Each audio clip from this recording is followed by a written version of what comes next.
مطمئناً همه میدونیم که غذاهای شیرین به سلامتیمون آسیب میزنن.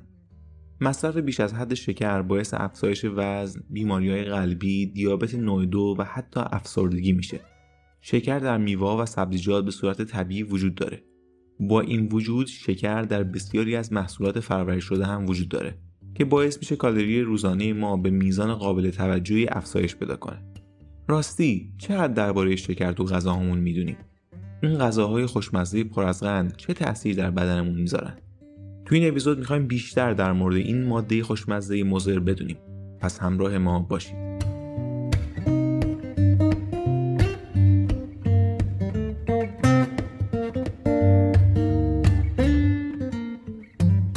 سلام. به یه اپیزود دیگه از بایو ارگانیسم خیلی خوش اومدید. این اپیزود 6مین قسمت از مینی سریز پروفسور اسپکتره.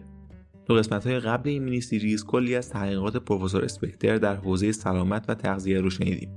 همونطور هم که گفتم تو این قسمت می‌خوایم کمی بیشتر در مورد غذاهای شیرین بدونیم. توی بیشتر خوراکی‌های شیرینمون یه ماده اصلی هست، شکر. این کربوهیدرات ساده به شکل‌ها و اسمای مختلفی ظاهر میشه. حداقل 250 اسم مختلف برای شکر اختراع شده تا مردم فکر کنن محصولاتشون بدون شکر افزوده است. اما گول نخورید، همشون شکره و تفاوت زیادی با هم ندارن. شربت افرا یا به طور کلی انواع شربت‌ها و عسل معمولاً به عنوان گزینه‌های سالم معرفی میشن. البته که این صرفاً باور ماست و حقیقت نداره. این خوردنی‌های خوشمزه هم مواد شیمیایی مشابهی دارن. شیرین هستن و اگه زیاد مصرف بشن باعث افزایش سریع قند خون و بعدش افت قند خون و گرسنگی میشن. شکر معمولی ساکاروزه و در همه گیاهان به نوعی وجود داره. در اروپا بیشتر از چغندر قند، در آمریکا از ذرت و در مناطق گرمسیری مثل کارائیب و برزیل از نیشکر به دست میاد. ما شکر رو دوست داریم چون انرژی لازم برای سلول‌های مغزمون رو سریع و راحت فراهم میکنه. اما چرا همه ما اینقدر به شیرینی‌ها علاقه داریم؟ برای فهمیدن این موضوع باید به مزیت بیولوژیکی شکر در دوران تکامل نگاه کنیم. شکر کالری زیادی داره و انرژی فوری برای مغز و عضلات رو فراهم میکنه. برای اجداد فعال ما پیدا کردن میوه‌های شیرین و عسل مزیت بزرگ بود چون انرژی لازم برای شکار یا فرار رو فراهم میکرد. ما به طور طبیعی طعم شیرین رو ترجیح میدیم. از شیرین بودن شیر مادر در بعد به تولد گرفته تا انتخاب چای شیرین به جای چای تلخ. صنعت غذا قدرت شکر رو میدونه و به همین دلیل شکر به همه چیز اضافه میشه، از غلات صبحانه تا سس ها و انواع طعم دهنده بازار. با تحقیقات علمی جدید میدونیم که اکثر مشکلات سلامتی به نوعی به این غذای خوشمزه گره خورده. مشکلاتی مثل پوسیدگی دندان، چاقی، بیماری‌های قلبی، سرطان و انواع بیماری‌های ذهنی مثل آلزایمر. در حالی که دولت‌ها به ما میگن کمتر شکر مصرف کنیم و با وضع مالیات بر شکر تظاهر به سختگیری میکنن، همچنان به صنعت چغندر قند یارانه میدن تا قیمت‌ها پایین بمونه. با وجود تمام این شواهد، همه کارشناسا عقیده دارن که شکر افزوده به مواد غذایی باید کمتر بشه.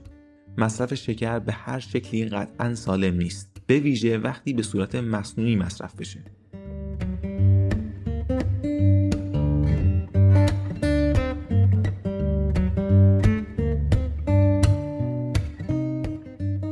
شکر در حالت خاص خودش هیچ ماده مغذی یا طعم پیچیده‌ای نداره. اما وقتی گرم بشه یا به شکل کاراملی در بیاد، انواع مولکول‌های طعم آزاد میشن و طعم شیرین خوشمزه‌ای پیدا میکنه. شکر سوخته در بسیاری از شیرینی‌ها، تاپینگ‌ها و به عنوان رنگ خوراکی در محصولاتی مثل کوکاکولا و پپسی استفاده میشه. بعضی از رنگدانه‌های تولید شده در این فرآیند خاصیت نگهدارنده یا آنتی اکسیدانی دارن. طعم خوشمزه کارامل به خصوص وقتی کمی نمک بهش اضافه بشه خاصیت اعتیادآوری قوی داره و برای همین این طعم یکی از پرفروش‌ترین طعم‌هاست. در کنار تمام این نکات و خوشمزه بودن مواد قندی، در مورد اعتیادآور بودن این مواد بیش از حد اغراق شده. خیلی از ما باور داریم که میوه‌ها و توت‌های شیرین سالم هستند و حتی عسل ممکنه فوایدی داشته باشه، در حالی که شکر تصفیه شده با مواد اصلی مشابه کشنده است.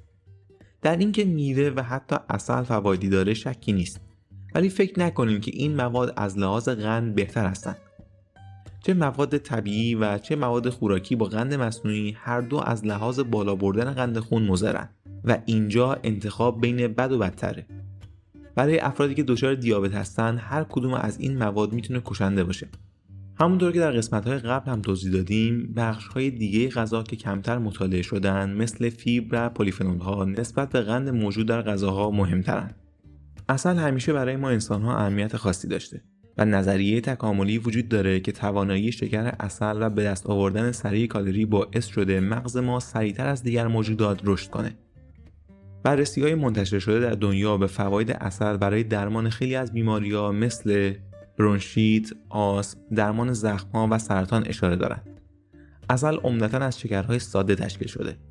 بیشتر اونها فروکتوز و بعدش گلوکوز هستند. به علاوه حدود 10 نوع شکر ساده دیگه. چیزی که ممکنه شهرت خاص عسل رو توضیح بده پیچیدگی اونه. عسل بیش از 200 ماده اصلی و بیش از 500 ترکیب فرار داره که بهش طعم و بوی خاصی میده. بسیاری از این ترکیبات ممکنه برای سلامتی مهم باشن. از صدها مطالعه انجام شده روی حیوانات و انسان‌ها اکثریت نشون دهنده اثرات مفید عسل هستند. نکته مهم اینه که تعداد مطالعات مناسب که روی انسان انجام شده باشه خیلی کمه. بیشتر این آزمایش‌ها روی انسان نبوده و توسط صنعت عسل تأمین مالی شدن و کیفیت کلی این مطالعات ضعیفه. ادعاهای مربوط به فواید در سرطان بی اساسه و داده‌های انسانی در موردش وجود نداره. البته چند نمونه استثنا هم وجود داره. یکی از اونها تأثیرش روی سرفه خشکه.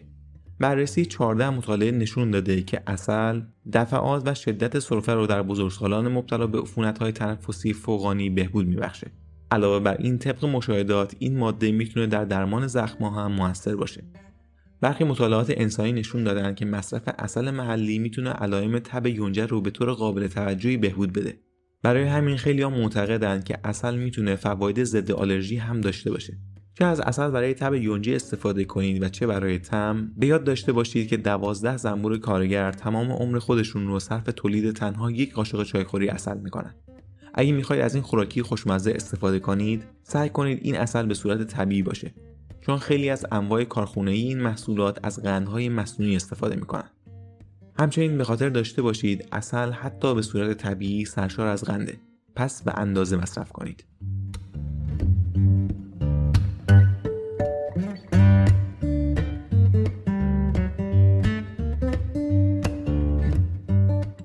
شکلات و کاکائو. بسیاری از مردم نمیدونن که شکلات یک غذای تخمیریه. دانه‌های کاکائو در داخل پالپ شیرین پوسته قرار دارن. این ماده بیشتر پروتئین و چربیه تا گیاه تازه متولد شده رو تغذیه کنه.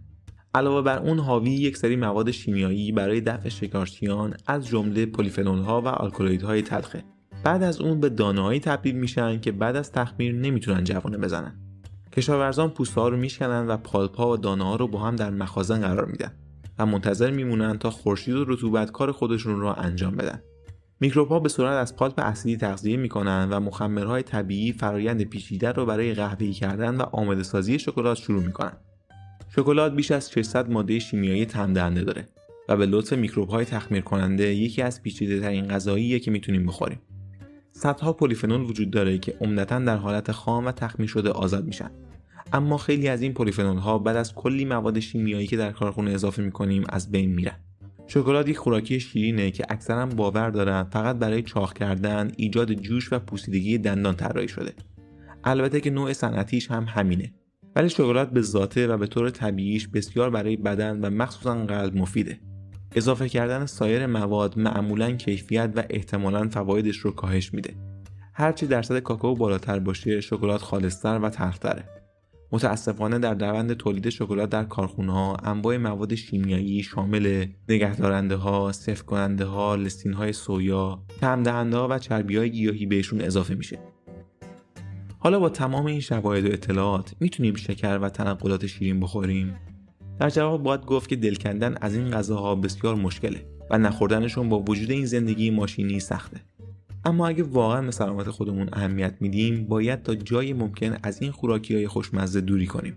این مواد مثل یه سم خوشمزه هستن. با وجود این که ازشون لذت میبریم، در نهایت باعث بیماری و مرگ ما میشن.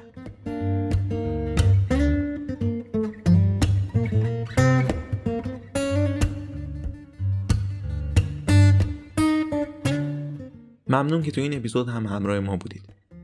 برای شنیدن سایر اپیزودهای مربوط به این مینی سریز میتونید از لینک که در توضیحات قرار داده شده استفاده کنید.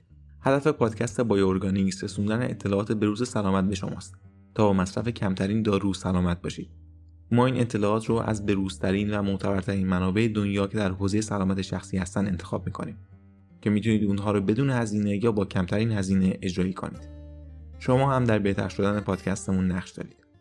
پس لطفاً و حتما نظرات خوبتون رو زیر همین پست یا از طریق وبسایتمون برامون ارسال کنید. امیدواریم برای یک زندگی سلامت در اپیزود بعد هم همراه ما باشید.